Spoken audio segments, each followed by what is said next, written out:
What's up, Jay here, and in this video I am going to be giving you my take on the Massdrop and Noble collaboration, the Noble X.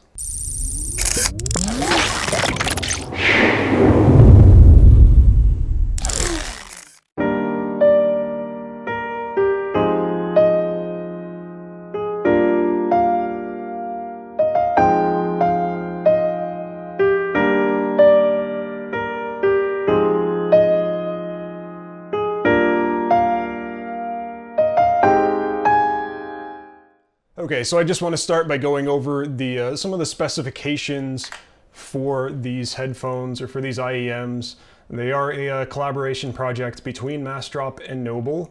The face plates, which is kind of the back, the part that sticks out away from your ear, is anodized aluminum in midnight blue. The drivers, there are 2 proprietary balanced armature drivers per side, which gives them an impedance of 30 ohms.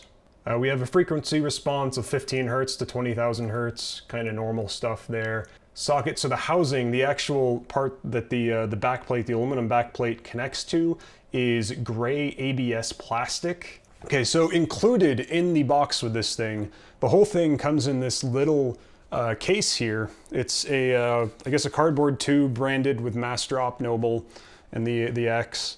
And then the lid pops off, and inside it you have this nice little plastic carry container that the headphones are neatly wound up in. And this is actually a really good way to store these headphones or these IEMs, because of the way the cable is. When you get it nice and coiled up to the right size, there aren't any kinks, and it just fits perfectly inside this little container.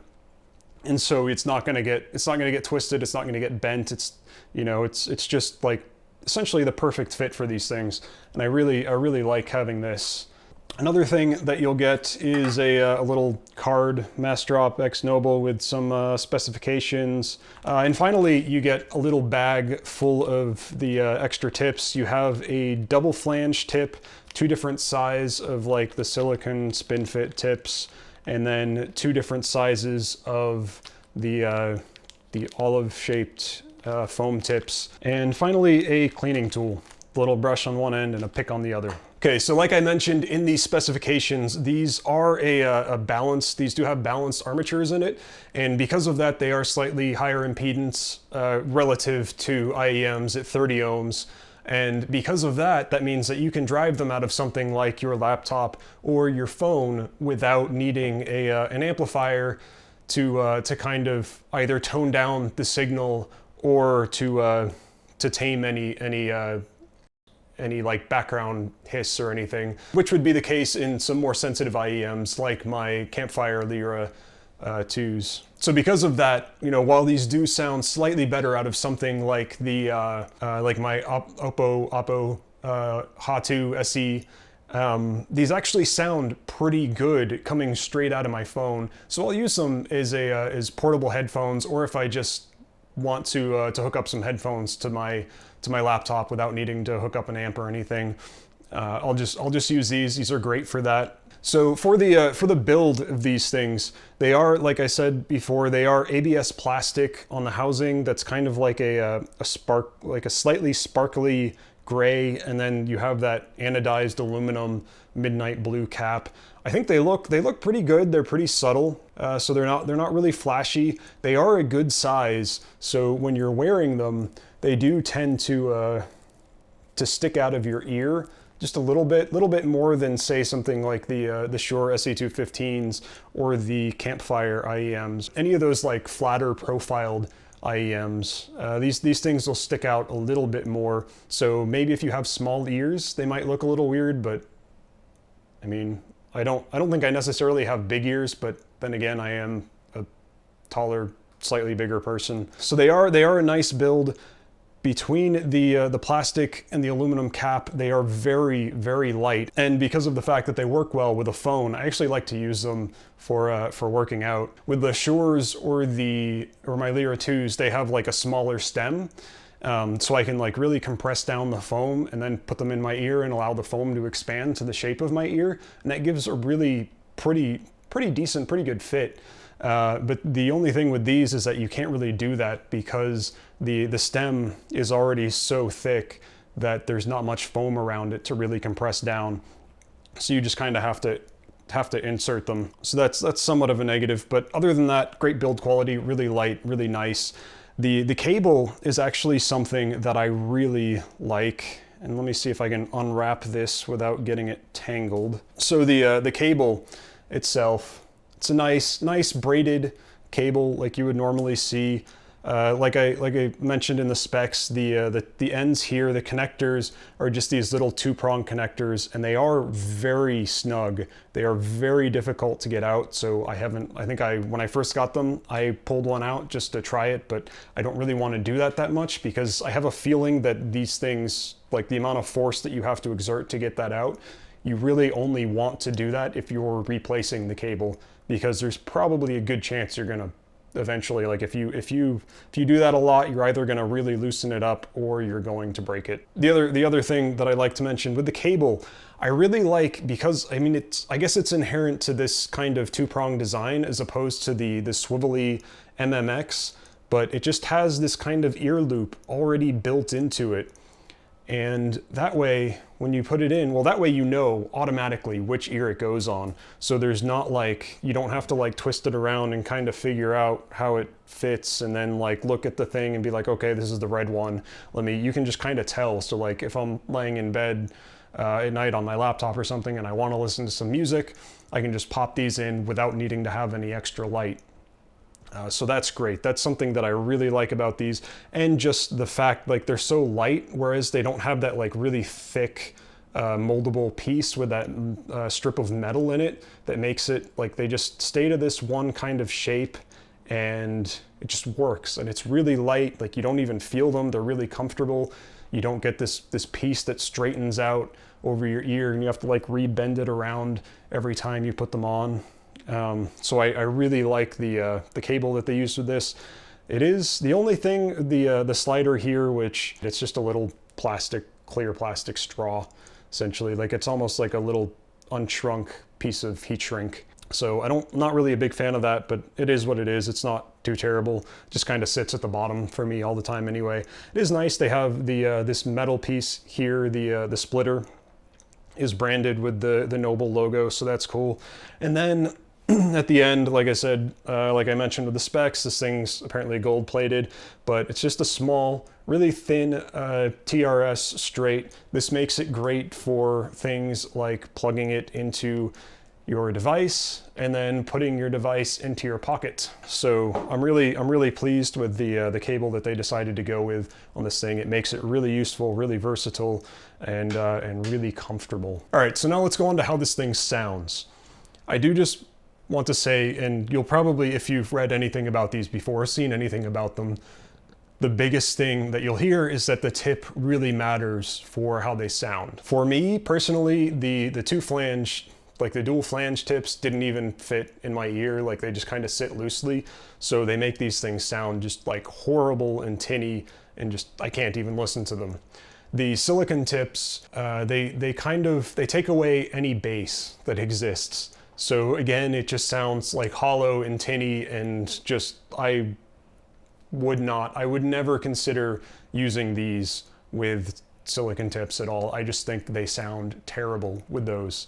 That being said, the foam tips, like really for me, the foam tips are where it's at, because they give it a good amount of bass. The sound is really full. They actually sound good then. And my following spiel about the sound quality and everything is all based on using them with the foam tips. So the first thing, like really the first thing that I noticed with these, because the first time I got them, I couldn't really wait to try them. I was kind of in a rush. They came in the mail and then I had to go out, so I only had a few minutes, so I unpackaged them, plugged them into my phone, popped them in, started listening. And the first thing that I really noticed with these that really sets them apart from other IEMs and kind of headphones for that matter that I've tried is just how like spacious the sound is. I mean, it's really the only way that I can describe it, but they really do just have this like open presence to them. Now for the bass, like I said, bass really only existent with the foam tips. It's not like, it might not be quite enough if you're like a real bass head and you want some like heavy slamming headphones, IEMs. These might not be for you, but with the foam tips, the bass is pretty good. It's present. It extends decently low. But the only downside, and this really isn't something that's particularly negative for this price range, is that the bass can be a little bit muddy, a little loose. But overall, it's pretty decent once with all things considered. As far as the mids go, you know, they're there. They're not bad. They don't sound bad by any means. For this price point, they are maybe a little below what I would like them to be at. So the only things that I kind of see wrong with the mids in these when I'm listening is they're a little recessed. You know, male vocals are a little less clear, little fuzzy.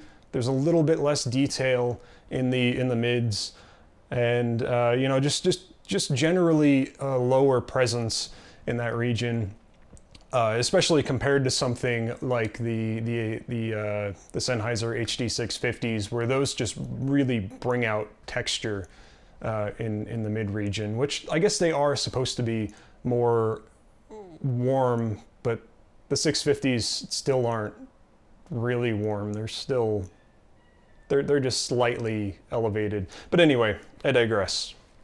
So mids, good mids, solid mids, sound great. Tonality is good. Just a little bit lacking in detail and a little bit lacking in presence. Not really too exciting there. Now for the treble, the upper regions in this thing. So it has good extension, really good detail retrieval. You know, things sound great. A lot of the upper frequencies are really nice, clear and crisp. And like I mentioned earlier, these things just have like an incredibly spacious sound, which is really amazing considering their price point. And I haven't really quite gotten that. Like I really just haven't heard anything that's quite like them in that regard. But there is one small issue. There is a pretty significant, substantial peak at 5 kilohertz. It has been measured, and it's one of the first things that I noticed when listening to these, because I tend to be more sensitive to that like upper mid lower treble range, and these things really bring that out. Now you can get used to them, like it's possible you kind of get used to it, but in general, especially for certain types of music, I find it to be really fatiguing, and I just won't really listen to those kinds of music with these. That being said, I do have a kind of list of music that I've gone through and listened to these with. So really anything with like, you know, pop electronic music isn't that good for these, in my humble opinion. R&B, hip hop can be okay depending on the song, and then same with rock, but rock tends to be more just pretty much everything I listen to in that regard sounds pretty good on them. Jazz is actually surprisingly good, which I'll come back to in a second, and classical is also pretty good. While some classical music can get a little fatiguing, they actually do a really good job with brass and have pretty good timbre and pretty good texture. So if you're more into classical music or jazz, you might want to give these a try. One of the things that I like to look at with jazz is because they tend to, a lot of jazz recordings tend to have the music really panned to one side, and a kind of a bad, not really a bad set of headphones, because some good headphones do this, but the lower quality, the more significant it tends to be, is you just get this sound, and it just, it creates this unbalanced, I don't know, just experience. And it really kind of gets annoying having this one sound just going into one side of my head, into one ear. It's almost like when, you know, you hold your your finger over your forehead and you can just kind of feel it and you get that like tingly sensation. That's kind of what that does to me with jazz. And some headphones actually do a really good job somehow of alleviating that. To where it doesn't really, it just sounds like there's an instrument off to the side somewhere. It doesn't really sound like it's just going into your ear. So these do a decent job at that. You know, jazz is listenable with them, but it doesn't do a perfect job of that. There's still some recordings where you get that sound in the ear, and it's just. But that's kind of like one of my rubrics for gauging headphones, and these definitely pass in that regard. As far as Soundstage, again, Spacious, they have a pretty wide soundstage. The imaging is also very good. It's not quite perfect. It's a little sometimes difficult to discern, but it's pretty spot on. I mean, there's no center. I mean, you can generally tell, I mean, there is a center, but there's no just like only center, only sides. You can get a good, like, I can tell the vocalist, or like the drummer is in the center, and I can tell the vocalist is slightly off to the side. So overall, I really like the Noble X's. I bought them to review them and then figured I would sell them. But I just haven't been able to bring myself to sell them because they've just kind of become a regular part of my kit and my kind of daily use in different headphones. They actually fit a purpose very well. Now, the only thing that I would say with the Noble X is, and I don't have a good reference against other IEMs that are in the $200, $250 range. But I have listened to IEMs that are $100 and IEMs that are technically MSP for $700. And then obviously headphones all across that range. So just kind of extrapolating the quality of these versus my experience with all other headphones and IEMs. I honestly would say that at $250 they are a little bit overpriced. If you can get a pair for $200 or maybe even a little bit less, which I think is kind of what they're going for, or at least last time I looked, it's been a few months on the AV Exchange. They've been like, you know, somewhere around $175 to $200. That's actually, like, as long as they're in good shape, pretty much good condition, which IEMs tend to be unless the person really abused them. So in that price range, I think they are an excellent buy. They're definitely better than something like the Shure SE215, but at $250, I think with that 5 kilohertz peak, that just kind of kills the value for me. And a lot of the detail and stuff just isn't quite there. Like, it's a little too rough around the edges for me to really say that $250 is worth it. But definitely around the $200 mark or a little bit under. I think they're a great buy. All right, well, I hope you enjoyed the video. I hope you found it informative. If you didn't, if you have any questions, comments, as always, leave them down below. Links and stuff in the description. If you liked it, please give it a thumbs up. If you didn't, feel free to do the other thing, but let me know why. And as always, I will see you in the next one.